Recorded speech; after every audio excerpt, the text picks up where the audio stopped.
You know me. You've seen me at your neighborhood association meeting. You've seen me at the farmer's market. You've talked to me in the Super Saver. And you've asked me questions, and I've given you answers. And when I didn't know, I went back to my fellow council people and said, what are we doing about this? I think an investment in me is an investment of your voice being heard in the community. And I'd like to do that for 4 more years. Educate, inform, inspire. The Dan Parsons Show, a podcast that lifts up instead of tearing down. Hey, thanks for tuning in to the Dan Parsons Show. I'm your host, Dan Parsons. Coming up on today's show, Lincoln City Council member Bennie Shobe. But before I introduce Bennie, a reminder to subscribe to our YouTube page. In fact, we just hit 1,000 hours of watch time. So join the party, hit the subscribe button on YouTube. We'd really appreciate it. Okay, here's my chat with Bennie Shobe. The people decide. The voices impacting Lincoln. This is Election Coverage 2025 on the Dan Parsons Show. Hey, tomorrow is Election Day here in Lincoln, America. Our city council candidates, which are 9 of them, running for Lincoln City Council, will be on your ballot tomorrow, and including 3 incumbents. Those 9 candidates will vie for 3 at-large seats on the primary election ballot. The top 6 will advance to the May 6th general election. Well, it's my pleasure to welcome into the studio, actually back to the Dan Parsons Show, one of those candidates, incumbent city council person, Mr. Bennie Shobe. Bennie, welcome back. Dan, good to see you. Thanks for having me back. This is fun. Yeah. You were actually, Bennie, if you recall, one of my very first guests on the rebooted Dan Parsons Show back in September of last year. I do remember that, and that was a very special day for me, too. So you tell your guests what was special about it for me, or should I tell them? I will. You fill in of what if I missed something, but you announced on that September show that you were running for re-election for city council.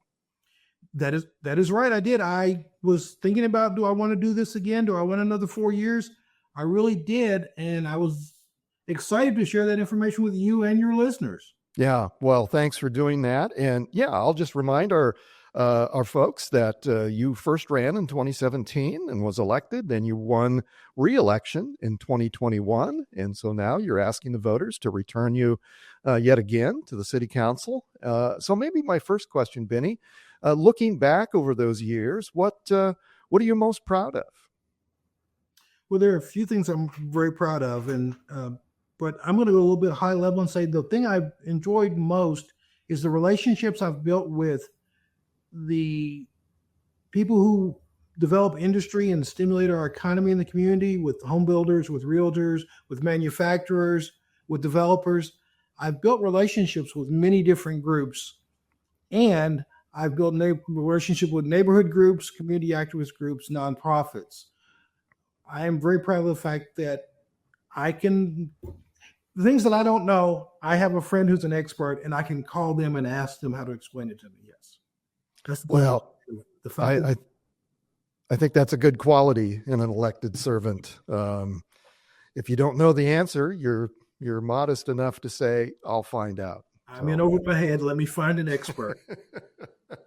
Oh, well, as a way, I don't think we did this when you're back in September. Something new that we've started as a way for our listeners and viewers to get to know our guests. I've come up with, the producers and I have come up with 4 questions to get to know you a little bit better. So if you're willing, let's do those 4. And then when we're finished with those 4, you get to fire one back at me. Nice. Okay.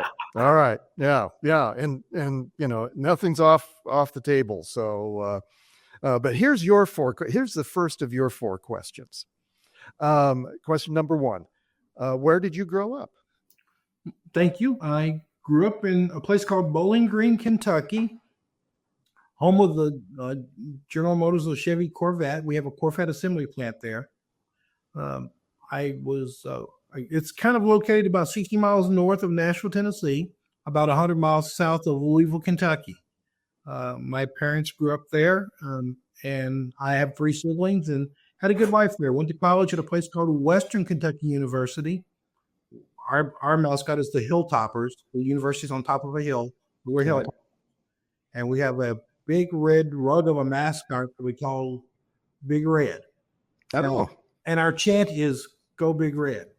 wow. That was an easy transition It was then, a becoming very a Husker. transition Yeah. for me. Yes.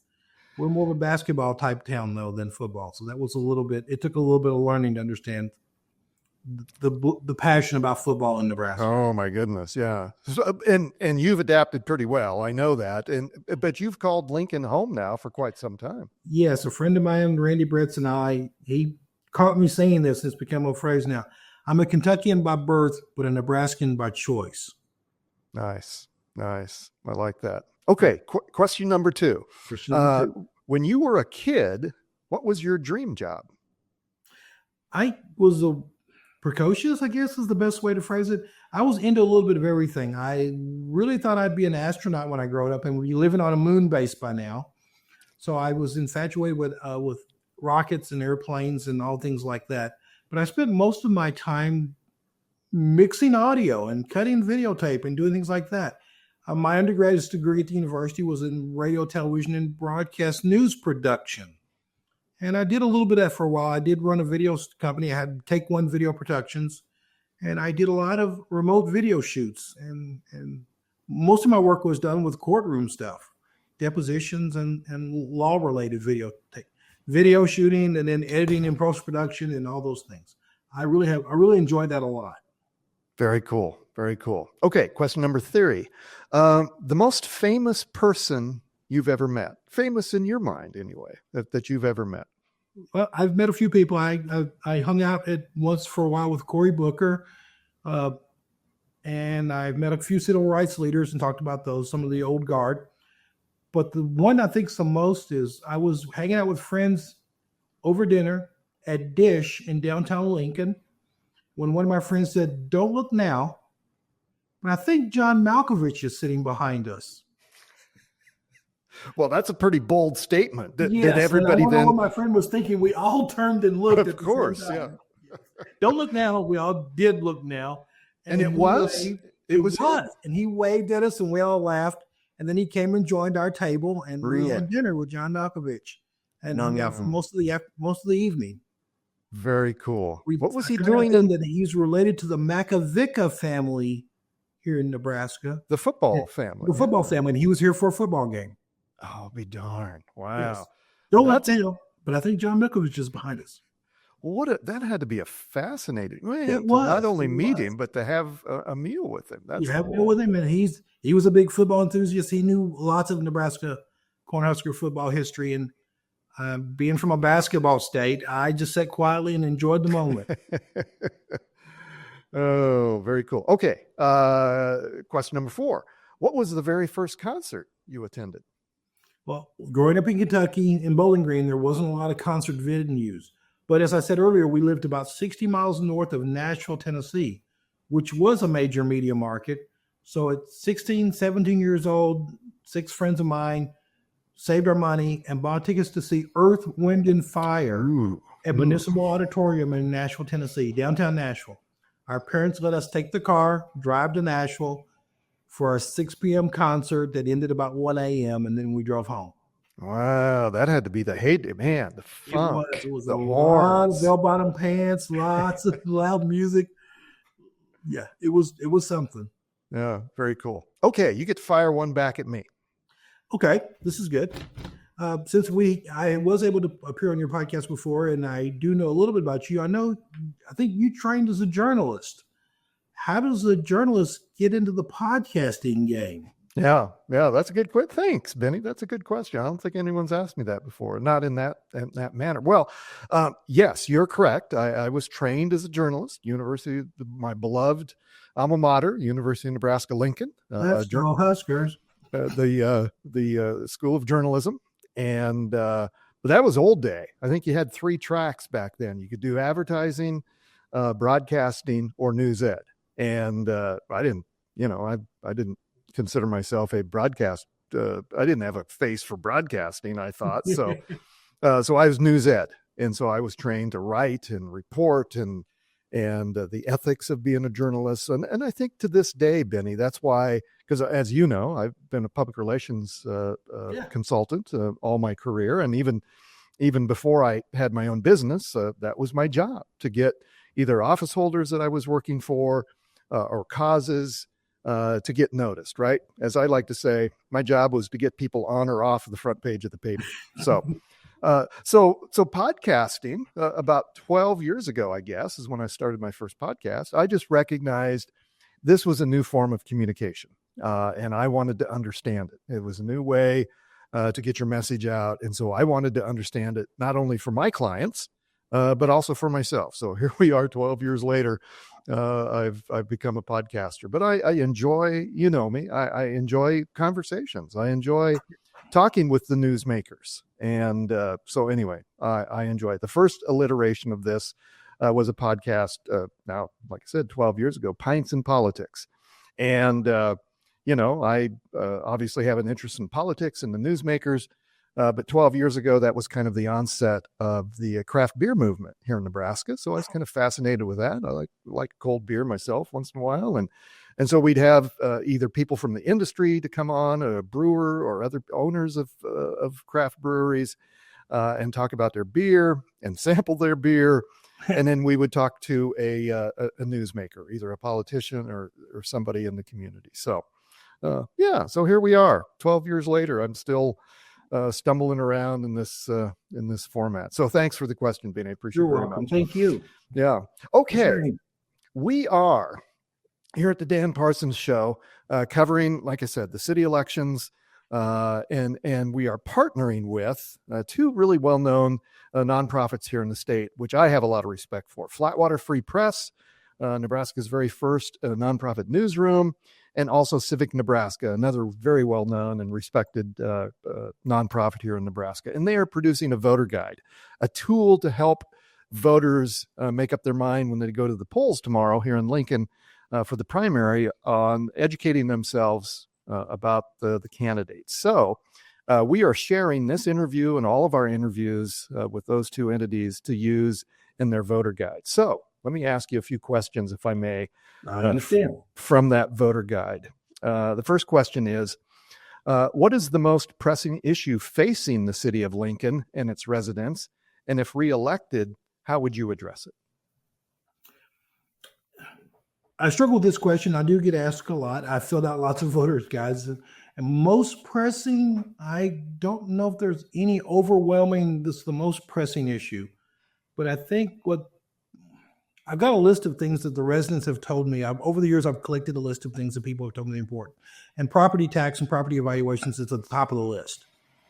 Luckily, budget season has passed for the city, so that's not as high on people's priority list at the moment. But roads, street conditions are always high, and affordable housing or housing affordability is always an issue. Right now, I think I would say roads are the things I hear mostly from people, so I think that's the most pressing issue. We should do more about roads. Public safety is always a big one, but I think roads is the one I would. Roads, final answer. Okay. All right. Very good. Question number 2.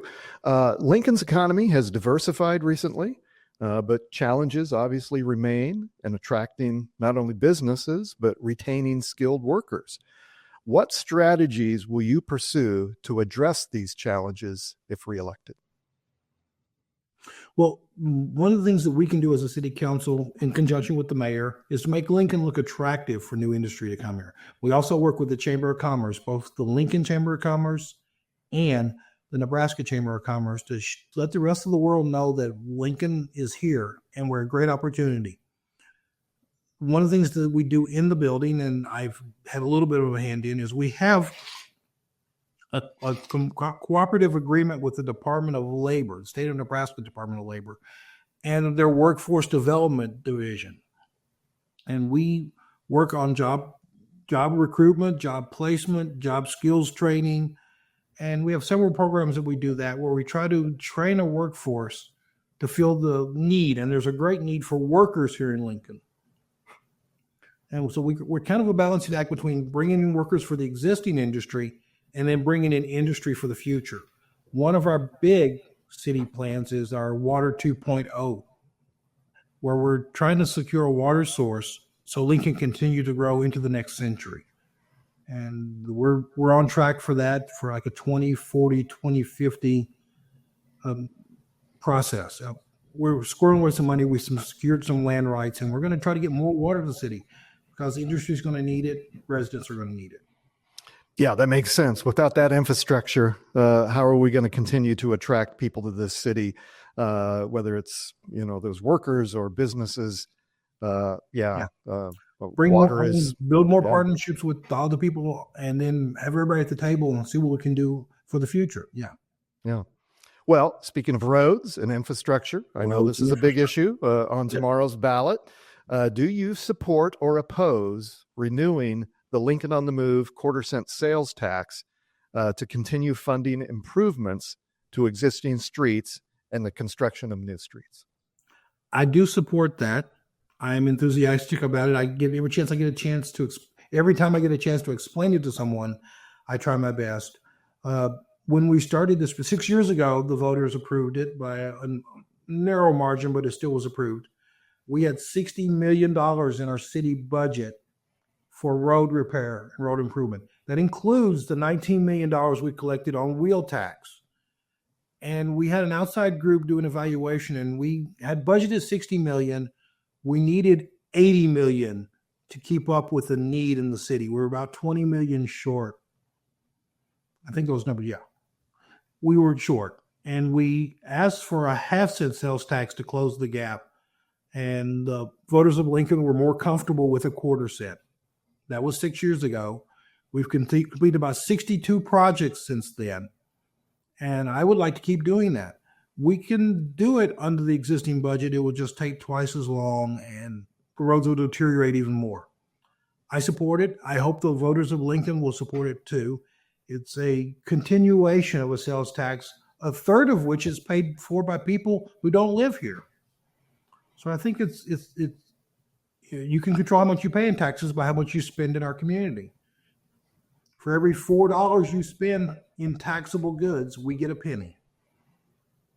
Yeah, you think about it. That makes sense. I think most people consider that that's a fair way to view our infrastructure, that the people who use that infrastructure should be the ones who are helping to maintain and build it. And so, even though you may not be a resident of Lincoln, Nebraska, think of all the thousands of people who come here for Husker football games. Think of all of our visitors, whether it's state high school tournaments, or just people who live outside of Lincoln and come here to shop and eat and drink. I think a lot of people consider that that's a more fair way to raise the revenue needed to keep up the infrastructure here in this growing city. And that's the other, I think, aspect that people, and I'm doing a little bit of editorializing here on your question, Benny, but I think most people think that that's a reasonable way to pay for that infrastructure. So, but I do talk to a few residents that don't feel that way, that feel like it's an extra tax and we're overtaxing the community. And that's why we'll put it to a vote of the voters, a vote of the residents of the community, and we'll listen to what they have to say and we'll move forward. Yeah. And just for our listeners and viewers, if you're not familiar with that, it will be on your ballot tomorrow in the primary ballot. It's not on the general election, May 6th. It's on tomorrow's ballot. And so if you've voted in advance, you maybe have already voted, but we will decide as a city whether we want to continue that quarter-cent sales tax for street construction and improvement. We'll decide that tomorrow. So we'll all be smarter come tomorrow. We'll see what happens. Okay, we're getting towards the end here, Benny. I appreciate your time. Let me just maybe ask this general question. As you noted, I'm in the business of communication, and in my world, you whether you're in business or politics, a successful elevator speech. So maybe tell our listeners and viewers, what's your elevator speech? Why should people darken that oval tomorrow for Bennie Shobe to return you to the Lincoln City Council? Dan, I've been asked this question in several different versions and several different methods, and I still haven't come up with a great elevator speech. But what I tell people is you know me. You've seen me at your neighborhood association meeting. You've seen me at the farmer's market. You've talked to me in the Super Saver. You've seen me at open houses for roads and sewers. You've seen me at the library at readings for authors. And you've asked me questions and I've given you answers. And when I didn't know, I went back to my fellow council people and said, what are we doing about this? Or have we considered? Or what do you think? Most often I said, have we done this before? And were we successful and why not? I've built a lot of relationships in this community. After 8 years on your council, I have a better idea of how to get things done and get things moving. I think an investment in me is an investment of your voice being heard in the community. And I'd like to do that for 4 more years. Very good. Is there a question I didn't ask that you would like me to ask or that you would like to answer? I want to talk about dangerous driving for a second. Please. Absolutely. On the most recent Monday, the city council passed an amendment to our nuisance ordinance to add dangerous driving as a nuisance, which will help the Lincoln Police Department better enforce the bad driving habits some of our residents exhibit on major arteries. We've all seen that car that was weaving in and out of trackers, or that motorcycle that sped between us on the yellow line. Yep. The police department could issue tickets for those for reckless driving, but there wasn't really any major punishment or major behavior modification tool for the police department. Because a lot of those folks, I'm sorry to interrupt you, but a lot of those folks, they're repeat offenders, right? I think O Street and other thoroughfares here in the city have had a problem. Highway 2, and yes. Yeah. And after years of listening to residents of our community say the noise, the traffic, the concern about the well-being, and several people being injured and killed on those days. Yes. The city council listened to the community, and we worked with the police department, and we modified one of our ordinances to give the police department additional tools to encourage people to stop doing that. I think that's an example of one of the many things I've done with my 6 other city council people and the help of the mayor and other departments in our community. We listened to the public. We asked, are there solutions and ideas? Sometimes we just enhance what we have. Sometimes we come up with new ones.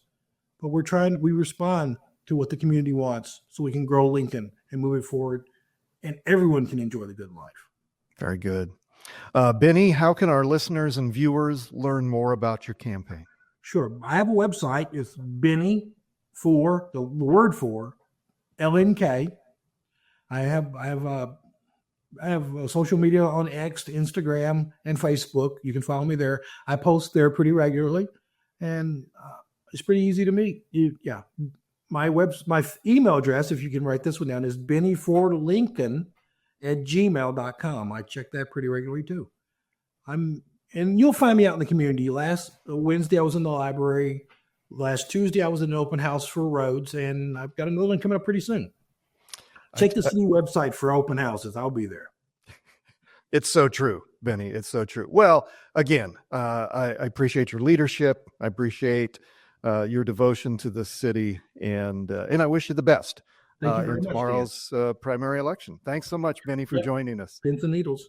Thanks again. Thanks, listeners, for giving me a few minutes of your time. Thanks to Bennie Shobe for joining the show today, and best of luck, Bennie, in tomorrow's primary election.